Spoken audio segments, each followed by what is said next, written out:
Good morning, सुप्रभात, हरे कृष्णा। स्वागत है आप सभी का daily current affairs plus PIB के अंदर। आज है 9 फरवरी और इस वीडियो के अंदर 9 फरवरी की जो महत्वपूर्ण सुर्खियाँ हैं उसको कवर करने वाले हैं। ये आज की महत्वपूर्ण सुर्खियाँ हैं जिनको कवर करेंगे और 5 करंट अफेयर्स के क्विज भी डिस्कस करने वाले हैं। 5 करंट अफेयर्स के क्विज भी डिस्कस करेंगे दोस्तों। और आप मेरी गुजारिश नहीं सुन रहे, आप लोग क्या है कि वीडियो को बिल्कुल भी शेयर वगैरह नहीं कर रहे दोस्तों, ना लाइक कर रहे, ना कमेंट वगैरह आ रहे हैं। ठीक है, तो आप मेरी गुजारिश सुनो और पूरा करो दोस्तों। बाहर क्या है कि बारिश हो रही है, किसकी वजह से? पश्चिमी विक्षोभ की वजह से ठंडी पड़ रही है। पश्चिमी विक्षोभ की वजह से बाहर बारिश हो रही है। तो मेरे को कमेंट बॉक्स के अंदर पश्चिमी विक्षोभ के बारे में बताना कि ये होता क्या है और कैसे इफेक्ट करता है, बारिश वगैरह कैसे आती है। ठीक, पावरथॉन 2022 के बारे में बात करते हैं। पहली न्यूज है पावरथॉन 2022 है, जिसकी हाल ही के अंदर केंद्रीय विद्युत मंत्रालय के द्वारा, पावर मिनिस्ट्री के द्वारा ये विद्युत मंत्रालय के द्वारा ये शुरुआत की गई है। कौन सी योजना के तहत? आरडीएसएस योजना। आरडीएसएस योजना है जिसका पूरा नाम है पुनरुत्थान वितरण क्षेत्र योजना है। रीवैम्प डिस्ट्रीब्यूशन सेक्टर स्कीम के अंतर्गत ये हैकाथॉन आयोजित केंद्रीय विद्युत मंत्रालय के द्वारा किया जा रहा है। पावरथॉन, तो पावरथॉन 2022 एक हैकाथॉन है जिसके अंदर बिजली वितरण के अंदर आने वाली जटिल समस्या है उसका हल करने के लिए टेक्नोलॉजी आधारित समाधान खोजने हेतु तकनीकी संचालित समाधान खोजने के लिए ये हैकाथॉन है वो केंद्रीय विद्युत मंत्रालय के द्वारा आरडीएसएस योजना है उसके अंतर्गत ये आयोजित किया जा रहा है। जो जुलाई 2021 के अंदर सरकार के द्वारा ये जो आरडीएसएस योजना है वो जुलाई 2021 में आर्थिक मामलों की जो मंत्रिमंडलीय समिति है उसके द्वारा डिस्कॉम जो निजी क्षेत्र का है उसकी परिचालन क्षमता और वित्तीय स्थिरता वगैरह है उसको सुधार करने के लिए मंजूरी दी थी।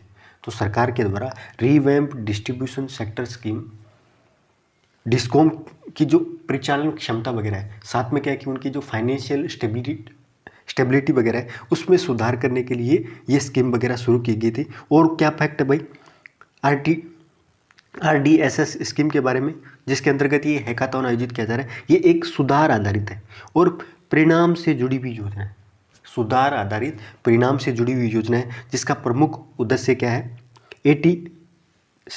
एटीसी के अंतर्गत क्या है कि सुधार करना है। ठीक है, एटीसी जो नुकसान वगैरह अभी 12 से 15% के आसपास है। ये एटीसी क्या होता है भाई?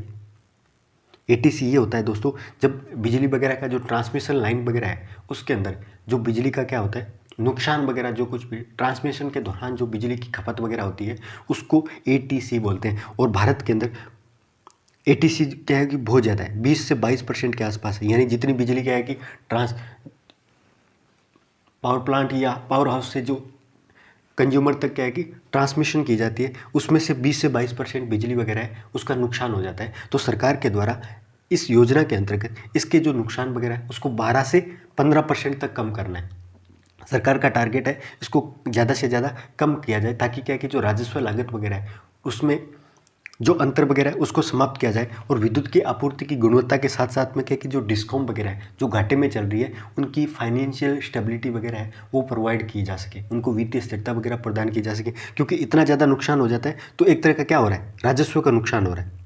राजस्व का नुकसान हो रहा है, बिजली का नुकसान हो रहा है, बिजली पे लोड वगैरह पड़ रहा है और बिजली की जो कैपेसिटी वगैरह है उस पर इफेक्ट हो रहा है। इसीलिए सरकार के द्वारा आरडीएस, दोबारा देख लीजिए, पुनरुत्थान वितरण योजना। ठीक है, अगला दोस्तों वायनाड वन्यजीव अभयारण्य के बारे में बात करते हैं जो केरल के अंदर, कहाँ पे भाई? केरल के अंदर है वायनाड वन्यजीव अभयारण्य। क्यों न्यूज के अंदर? क्योंकि वहाँ पे मौसमी प्रवास वगैरह है वो शुरू हो गया। अभी क्या है कि पतझड़ का सीजन आ रहा है, इसीलिए जो प्रवासी पक्षी वगैरह है वो प्रवास वगैरह कर रहे हैं वायनाड वन्यजीव अभयारण्य के अंदर। ठीक है, यहाँ पे वर्ष भर क्या है कि चारे वगैरह और पानी की उपलब्धता के चलते गर्मियों के दौरान अभयारण्य के अंदर वन्य जीव वगैरह है उसका एक पसंदीदा आश्रय स्थल है। ठीक है, ये याद रखोगे। केरल के अंदर स्थित वायनाड पक्षी जो वन्यजीव अभयारण्य है वो नीलगिरी बायोस्फीयर रिजर्व का एक अभिन्न है। इसकी स्थापना कब हुई थी? 1973 के अंदर। तो 1973 के अंदर वायनाड वन्यजीव अभयारण्य, ये याद नहीं रखना लेकिन इतना याद रखिए ये नीलगिरी बायोस्फीयर रिजर्व का पार्ट है। नीलगिरी जो बायोस्फीयर रिजर्व है उसको यूनेस्को के द्वारा world network of biosphere reserve के अंदर शामिल किया गया है और ये भारत का पहला बायोस्फीयर रिजर्व है। भारत का पहला बायोस्फीयर रिजर्व है जिसको यूनेस्को के द्वारा world network of biosphere reserve के अंदर शामिल किया गया है। वर्तमान के अंदर लगभग 7 बायोस्फीयर रिजर्व हैं। कितने हैं? 7 बायोस्फीयर रिजर्व हैं, जिसमें पहला कौन सा था? नीलगिरी बायोस्फीयर रिजर्व, जिसका हिस्सा कौन कौन है भाई, अभी बात करते हैं। कौन कौन सा हिस्से हैं भाई? नीलगिरी बायोस्फीयर रिजर्व है, उसके अंतर्गत कौन कौन से आते हैं? एक तो मुदम्मलाई वन्य जीव अभयारण्य आता है। बांदीपुर, ये जो मुदम्मलाई है ये तमिलनाडु के अंदर है। बांदीपुर राष्ट्रीय उद्यान है कर्नाटक के अंदर। नागरहोल राष्ट्रीय उद्यान, मुकुर्थी राष्ट्रीय उद्यान ये, और साइलेंट वैली ये केरला के अंदर पड़ता है। ठीक है, तो ये इस तरह का कि जो नीलगिरी पर्वत खंड है उसके आसपास जो क्षेत्र है उसको नीलगिरी बायोस्फीयर रिजर्व बनाया गया है, जो पश्चिमी और पूर्वी घाट को जोड़ने वाला एकमात्र क्या है कि बायोस्फीयर रिजर्व है, दोनों घाटों को क्या कि जोड़ता है, जिसके अंतर्गत मुदम्मलाई भी है, वायनाड भी है, बांदीपुर, नागरहोल, मकुर्थी और साइलेंट वैली, इतने क्या है कि नेशनल पार्क और वन्य जीव अभयारण्य वो नीलगिरी बायोस्फीयर रिजर्व के अंतर्गत आता है। वायनाड जो वन्य जीव अभयारण्य है उसके अंतर्गत काबिनी नदी बहती है। ठीक है, ये फैक्ट वगैरह याद रखिए। काबिनी नदी है वो वायनाड वन्य जीव अभयारण्य। काबिनी नदी किसके सहायक नदी है? कावेरी की सहायक नदी है। और कावेरी का उद्गम कहाँ से होता है भाई? कावेरी का उद्गम होता है कर्नाटक के ब्रह्मगिरी की पहाड़ियों से होता है। कृष्णा नदी का उद्गम कहाँ से होता है भाई? कृष्णा नदी का महाराष्ट्र के महाबलेश्वर से, महाराष्ट्र का महाबलेश्वर, वहाँ से कृष्णा नदी का उद्गम होता है। कावेरी नदी है उसका उद्गम कर्नाटक की ब्रह्मगिरी पहाड़ियों से होते हैं। ठीक है, और काबिनी नदी वायनाड वन्यजीव अभयारण्य से गुजरती है जो सहायक नदी है। इसी जो वायनाड वन्यजीव अभयारण्य है इसके अंदर कुछ वन्यजीव प्राणी वगैरह हैं, जिसमें से कुछ महत्वपूर्ण थे। एक तो क्या है कि मालाबार विशाल गिलहरी। ठीक है, ये बहुत इंपॉर्टेंट है दोस्तों, क्योंकि स्थानिक प्रजाति है। ये केवल साउथ के अंदर, दक्षिण भारत के अंदर नीलगिरी बायोस्फीयर रिजर्व के अंदर मिलती है, जो मालाबार विशाल गिलहरी। ठीक है, ये याद रखोगे। एक लोइन टेल्ड मकाक यानी लंबी पूंछ वाले जो बंदर वगैरह हैं वो भी साउथ के अंदर क्या है कि स्थानिक रूप से पाए जाते हैं। नीलगिरी लंगूर वगैरह है, ये भी क्या है कि वहाँ पे तो कुछ ऐसे जानवर वगैरह हैं जो उसी क्षेत्र के अंदर देखने को मिलते हैं। आपको मैप के अंदर देख सकते हो, ये है वायनाड पक्षी, वायनाड वन्यजीव अभयारण्य केरल के जस्ट उत्तर के अंदर स्थित है, क्योंकि नीलगिरी बायोस्फीयर रिजर्व जो है वो कर्नाटक, तमिलनाडु और केरल को मिला के बनाया गया है। ठीक है, यहाँ पे मालाबार वन्यजीव अभयारण्य, साइलेंट वैली ये रहा, साइलेंट वैली ये रहा दोस्तों। और कौन कौन से? एराविकुलम याद रखोगे। एराविकुलम क्या है कि जो वन्यजीव अभयारण्य वो भी केरल के अंदर है। इसके अलावा अनाईमुडी, इडुक्की क्या है कि जो नेशनल पार्क है, और पेरियार जो नेशनल पार्क है, ये दोनों के दोनों भी क्या है कि केरला के अंदर है। तो Periyar, Idukki, Eravikulam plus silent valley और वायनाड, ये कुछ महत्वपूर्ण क्या है कि नेशनल पार्क और वन्यजीव अभयारण्य है जो केरल के अंदर पड़ते हैं। नेक्स्ट दोस्तों, पारंपरिक सुपर कंप्यूटर के बारे में बात करते हैं। इसको सीडैक के द्वारा डिजाइन किया गया है। किसके द्वारा डिजाइन किया गया है? सीडैक के द्वारा इसको पारंपरिक कंप्यूटर है, इसको डिजाइन किया गया है, जिसको बेंगलुरु में स्थित भारतीय विज्ञान संस्थान है उसके अंदर इस सुपर कंप्यूटर को कमीशन करने की घोषणा की, यानी सेटअप वगैरह है उसको वहाँ पे कर दिया गया है। कहाँ पे? बेंगलुरु के अंदर। तो याद रखना दोस्तों ये, ठीक है, जो कि राष्ट्रीय सुपर कंप्यूटिंग मिशन के अंतर्गत नवीनतम सुपर कंप्यूटर है। सरकार के द्वारा राष्ट्रीय सुपर कंप्यूटिंग मिशन स्टार्ट किया गया था, जिसके अंतर्गत लगभग क्या है कि 100 सुपर कंप्यूटर निर्माण करने की योजना बनाई गई थी, ताकि जो महत्वपूर्ण यूनिवर्सिटीज वगैरह, देश के जो टॉप रिसर्च इंस्टीट्यूट वगैरह है उसके अंदर सुपर कंप्यूटर वगैरह है उसको स्थापित किया जा सके। और इसी के अंतर्गत परम प्रवेग है वो भारतीय विज्ञान संस्थान है बेंगलुरु के अंदर, उसके अंतर्गत स्थापित किया गया है। और ये भारतीय विज्ञान संस्थान के मुताबिक परम प्रवेग भारत का सबसे शक्तिशाली सुपर कंप्यूटर में से एक है। ये भी आप याद रखोगे। सुपर कंप्यूटर की स्पीड क्या है भाई? 3.3 पेटाफ्लॉप्स, ये सुपर कंप्यूटिंग क्षमता है इसकी परम प्रवेग की। और इसको डिजाइन किसके द्वारा किया गया था? सीडैक के द्वारा। ये भी आप याद रखोगे, ठीक है। अगला, सघन मिशन इंद्रधनुष 4.0 के बारे में बात करते हैं। सघन मिशन इंद्रधनुष 4.0 यानी इसके 3 मिशन है वो ऑलरेडी सरकार के द्वारा पहले से घोषित किए जा चुके हैं। हाल ही के अंदर स्वास्थ्य मंत्री के द्वारा देश में बच्चों और गर्भवती महिलाओं को गंभीर बीमारियों से बचाने के लिए सघन मिशन इंद्रधनुष है उसके 4थे चरण का शुभारंभ किया गया है। किस सेक्शन को? जो गर्भवती महिला है, इसके अंदर क्या रहता है कि 12 टीके वगैरह रहते हैं, 12 टीके वगैरह रहते हैं जो बच्चों और गर्भवती महिलाएं वगैरह रहते हैं जो गंभीर बीमारियों, संवेदनशील जो गंभीर बीमारी वगैरह रहती है उससे बचाने के लिए सघन मिशन इंद्रधनुष 4.0 की शुरुआत स्वास्थ्य मंत्री के द्वारा की गई है। देश में पूर्ण टीकाकरण सुनिश्चित करने हेतु एक तरह का विशेष अभियान है दोस्तों। इसी मिशन के अंतर्गत अभी तक क्या कि 3 मिशन, जो 3 चरणों के अंदर ये मिशन स्टार्ट किया गया था। जो पहला था सघन मिशन इंद्रधनुष की शुरुआत कब हुई थी? 2017 के अंदर। 2017 के अंदर सघन मिशन इंद्रधनुष की स्टार्ट हुआ। उस टाइम क्या किया गया था? शहरी क्षेत्रों को ध्यान दिया गया था। फिर क्या किया गया भाई? 2020 के अंदर सघन मिशन इंद्रधनुष 2.0 स्टार्ट किया गया था। 2021 के अंदर 3.0 स्टार्ट किया गया था। और इसी तीनों मिशनों के अंतर्गत लगभग 76% टीकाकरण है वो पूरा हो चुका है। इसको 100% पहुंचाने के लिए सघन मिशन इंद्रधनुष है 4.0 स्टार्ट किया गया। ठीक है, ये एक तरह का टीकाकरण अभियान। नेक्स्ट दोस्तों, पर्वतमाला योजना के बारे में बात करते हैं। हाल ही के अंदर केंद्रीय मंत्री के द्वारा जो केंद्रीय बजट था 2022-23 के अंदर, इसमें पहाड़ी क्षेत्रों के अंदर कनेक्टिविटी को सुधार करने के लिए राष्ट्रीय रोपवे विकास कार्यक्रम है, जिसको पर्वतमाला योजना के नाम से जाना जाता है। तो पर्वतमाला योजना है, उसका नाम क्या है भाई? राष्ट्रीय रोपवे विकास कार्यक्रम, जिसकी घोषणा बजट के अंदर की गई थी। इसका मुख्य उद्देश्य ये है कि पहाड़ी क्षेत्रों के अंदर कनेक्टिविटी है, जो अवसंरचना वगैरह है, उसका सुधार वगैरह किया जाए। इस योजना के अंतर्गत PPP मॉडल, 3P मॉडल पे, यानी public partnership private partnership mode के अंदर इसको शुरू किया जाएगा। और जो दुर्गम पहाड़ी क्षेत्र वगैरह हैं, जहाँ पे पारंपरिक सड़कों के स्थान पे पारिस्थितिकी रूप से स्थायी एक पसंदीदा विकल्प रहेगा, तो ये रोपवे का निर्माण किया जाएगा। जहाँ पे क्या है कि सड़क वगैरह है उसका निर्माण करना मुश्किल हो जाता है, लेकिन क्या है, कनेक्टिविटी बहुत जरूरी है। वहाँ के लोगों की आजीविका के लिए, रहन सहन के लिए जरूरी है। साथ में क्या है, पर्यटन वगैरह को बढ़ावा देने के लिए सड़क निर्माण के एक पसंदीदा विकल्प के तौर पर रोपवे का निर्माण किया जाएगा। रोपवे का निर्माण किया जाएगा ताकि कनेक्टिविटी है उसमें सुधार किया जाएगा। वर्तमान में इस योजना के अंदर उत्तराखंड, हिमाचल प्रदेश, मणिपुर, जम्मू कश्मीर और अन्य पूर्वोत्तर राज्य हैं, इसके लिए शुरू किया गया है। तो पहाड़ी क्षेत्र, जहाँ पे दुर्गम पहाड़ी क्षेत्र है, वहाँ पे इस योजना को शुरू किया गया है। और 2022-23 के लिए 60 किलोमीटर लंबाई के 8 रोपवे परियोजना है, उसके ठेके दिए जाएंगे। किसके कितने भाई? 8 रोपवे हैं, वो सरकार के द्वारा अभी टेंडर वगैरह निकालने वाला है, और जिसके अंदर 60 किलोमीटर लंबाई के होंगे।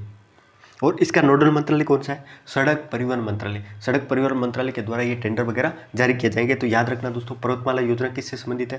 राष्ट्रीय रोपवे विकास कार्यक्रम से संबंधित है, जिसमें दुर्गम क्षेत्र के अंदर कनेक्टिविटी प्रदान की जाएगी। अगला दोस्तों, JNU के अंदर JNU को पहली महिला कुलपति मिली है।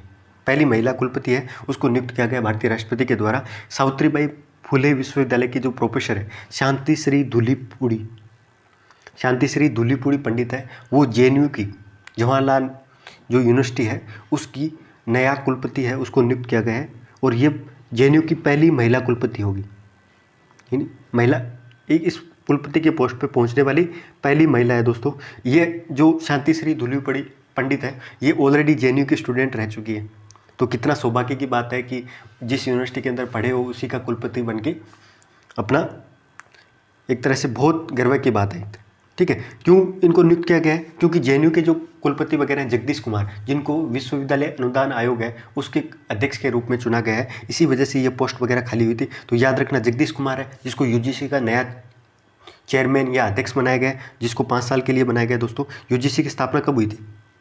UGC विश्वविद्यालय अनुदान आयोग है, उसकी स्थापना 1953 के अंदर हुई थी। सरकार के द्वारा 1956 के अंदर एक एक्ट लाके इसको वैधानिक संगठन या वैधानिक निकाय का दर्जा दिया गया था। तो ये भी आप फैक्ट याद रखोगे। अगला, ऑपरेशन आहत के बारे में बात करते हैं। ऑपरेशन आहत के बारे में बात करते हैं। ये ऑपरेशन किसके द्वारा?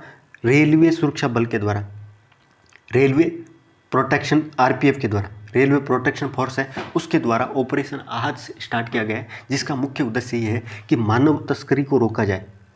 मानव क्या है कि जो बच्चों की, खासतौर से महिलाओं की जो तस्करी वगैरह रहती है उसको रोका जाए। इसका एक राष्ट्रीय व्यापी अभियान के तौर पे ऑपरेशन आहत स्टार्ट किया गया। ठीक है, इसके अंतर्गत क्या होगा? जो लंबी दूरी की ट्रेन वगैरह है उनको, उसके अंदर एक विशेष टीम वगैरह तैनात की जाएगी। RPF की जो टीमें वगैरह तैनात की जाएगी, जो लंबी दूरी की ट्रेन वगैरह है, जिसमें महिलाएं वगैरह, बच्चों की जो तस्करी वगैरह है उसको चंगुल से बचाने के लिए ऑपरेशन आहत स्टार्ट किया गया। अगला दोस्तों, कंवल टाइगर रिजर्व के बारे में बात करते हैं। कंवल टाइगर रिजर्व है, इसके बारे में बात करते हैं। यह क्यों न्यूज़ के अंदर है, क्यों चर्चा के अंदर है? क्योंकि यहाँ पे 12 से 13 फरवरी को अपना पहला बर्ड वॉक आयोजित किया जाने वाला, बर्ड वॉक है उसको आयोजित किया जाएगा। कहाँ पे? कंवल टाइगर रिजर्व के अंदर। कंवल जो टाइगर रिजर्व है ये कहाँ पे पड़ता है भाई?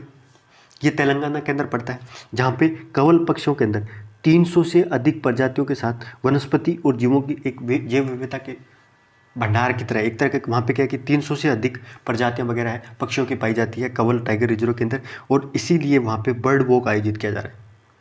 ठीक है, ये तेलंगाना के अंदर पड़ता है और ये गोदावरी और जो कदम नदियाँ हैं, गोदावरी और कदम नदियाँ हैं उसके जल ग्रहण क्षेत्र के अंतर्गत आता है। ठीक है, ये भी याद रखोगे। और अभयारण्य के राज्य के सबसे समृद्ध सागौन के जो जंगल वगैरह पाए जाते हैं, तो सागौन के जो वृक्ष वगैरह है वो कहाँ पे, कंवल टाइगर रिजर्व के अंदर। ये कुछ फैक्ट वगैरह थे, याद रखना दोस्तों। नेक्स्ट 5 करंट अफेयर्स के क्विज डिस्कस कर लेते हैं कि उत्तराखंड राज्य सरकार के द्वारा निम्न में से कौन से अभिनेता को अपना ब्रांड एम्बेसडर है वो नियुक्त किया गया है। तो अक्षय कुमार को उत्तराखंड राज्य सरकार के द्वारा अपना ब्रांड एम्बेसडर है उसको नियुक्त किया गया। हाल ही के अंदर पाकिस्तान ने कितने बिलियन अमेरिकी डॉलर के चीन पाकिस्तान आर्थिक गलियारे के दूसरे चरण को शुरू करने के लिए चीन के साथ समझौते पर हस्ताक्षर किए गए, जो CPEC यानी चाइना पाकिस्तान क्या है कि इकोनॉमिक कॉरिडोर है, उसका जो दूसरा चरण शुरू करने के लिए चीन के साथ में पाकिस्तान के द्वारा 60 बिलियन अमेरिकी डॉलर है उस एक तरह की डील साइन की है सेकेंड चरण के लिए। अगला, BCCI अध्यक्ष के द्वारा दुनिया के तीसरे और भारत का दूसरा सबसे बड़ा क्रिकेट स्टेडियम है उसकी आधारशिला कहाँ पे रखी गई है। तो इसका आंसर होगा दोस्तों जयपुर। और जयपुर की जो चौमू तहसील है उसके अंदर चोप गांव है। कौन सा दोस्तों, चोप गांव है जहाँ पे भारत का दूसरा सबसे बड़ा क्रिकेट स्टेडियम बनाया जा रहा है। दूसरा सबसे बड़ा क्रिकेट स्टेडियम, दुनिया का तीसरा सबसे बड़ा। भारत का पहला सबसे बड़ा स्टेडियम कौन सा है, नरेंद्र मोदी स्टेडियम, जिसको मोटेरा स्टेडियम के नाम से भी जाना जाता है, जो कहाँ पे भाई, अहमदाबाद के अंदर। दूसरा मेलबर्न, और दुनिया का तीसरा सबसे बड़ा कहाँ पे होगा, चोप के अंदर, जहाँ पे 75,000 की कैपेसिटी रहेगी दर्शकों को बैठने की क्षमता के साथ में। ये भारत का दूसरा सबसे बड़ा स्टेडियम बन रहा है जयपुर के चोप गांव के अंदर, राजस्थान के अंदर। ठीक है, हाल ही के अंदर प्रधानमंत्री ने चौरी चौरा जो घटना थी उसको कितने वर्ष में पूर्ण होने के स्वतंत्रता संग्राम पे वीरों को श्रद्धांजलि वगैरह अर्पित की गई है, तो 100 वर्ष पूरे हो गए। जो चौरी चौरा घटना वगैरह थी वो 4 फरवरी 1922 के अंदर ये घटना हुई थी, और भारतीय स्वतंत्रता आंदोलन के दौरान एक बहुत ही महत्वपूर्ण घटना थी, जिसके अंतर्गत ये यूपी का चौरी चौरा नामक स्थान पे स्थानीय लोगों के द्वारा एक पुलिस स्टेशन के अंदर आग लगा दी थी, जिसकी वजह से 22 पुलिसकर्मी है वो शहीद हो गए थे। और इसी के चलते महात्मा गांधी के द्वारा, अपने बापू के द्वारा क्या किया गया था, असहयोग आंदोलन था वो उसको बंद कर दिया गया था। असहयोग आंदोलन है वो इसी घटना की वजह से क्या है कि पूरा का पूरा है वो वापस ले लिया गया था हिंसा की वजह से। और असहयोग आंदोलन कब शुरू किया गया था भाई, 1 अगस्त 1920 को। 1 अगस्त 1920 को असहयोग आंदोलन शुरू किया गया था, और 12 फरवरी 1922 को असहयोग आंदोलन है वो वापस ले लिया गया था। ठीक है, तो ये आज की महत्वपूर्ण करंट अफेयर्स थी जिनको कवर किया। और आप सभी से रिक्वेस्ट है दोस्तों, गुजारिश है, आप सभी से विनती है, आग्रह है कि यदि वीडियो पसंद आए तो आप लाइक करें और चैनल को सब्सक्राइब करें, और अपने जो भी करीबी यार दोस्त हैं उनके साथ शेयर करें। और आप सभी का बहुत बहुत धन्यवाद जो इतनी लंबी यात्रा करके आए अपन। ठीक है, आप जितना भी सपोर्ट कर रहे हैं उस सभी के लिए आपको सैल्यूट है। और लास्ट में आप सभी का जय हिंद, जय भारत।